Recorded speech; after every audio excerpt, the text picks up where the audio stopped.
Web design should incorporate logical navigation. When a new user arrives at your website, they will be faced with a new environment that they are not familiar with. It is therefore imperative that web design incorporates logical navigation. In simple terms, keep it simple. What is website navigation? The standard practice of having some kind of navigation at the top of your website works well because this is the first place that a user will look.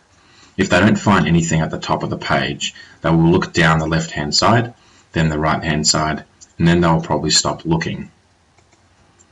These here are examples of the tabs that would be in your navigation bar. So for example, you'll see the Home, the About, the Search, the Contact, the Sitemap, and the News tab.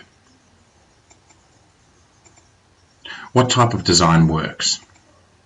If your web design brief is to create a website that people will stay on, then the website navigation should be large and prominent. Most news websites and corporate services websites will incorporate this principle.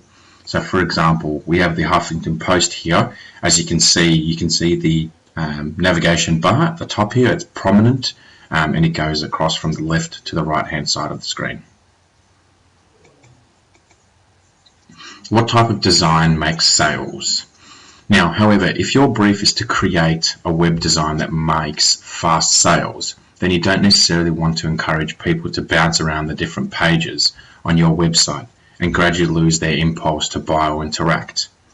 In these kinds of websites, navigation should take a backseat to the main sales copy. Many websites will have lost the sale as soon as the user navigates away from the page they entered into. So the objective is to make the navigation area visible but not prominent. At the end of the day, we want your customers to pull out their credit card and purchase from your website. Website example.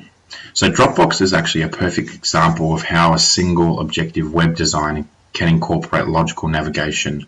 Most of the real estate on the home page is taken up by the animated video and the download app button. But if you look down the bottom of the home page, there is logical navigation. So here's the example of Dropbox. So this is the main screen. You can see at the top here we've got Dropbox. On the right hand side it's the download the app. In the middle here they've got the little animation, and then as you start scrolling down you'll see that they have got logical navigation. Conclusion. So web design is about providing everything to everyone, but controlling how everything is delivered.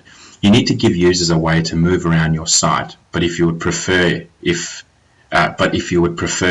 they stayed put, then make your copy more interesting than the navigation menu. The end. Thanks.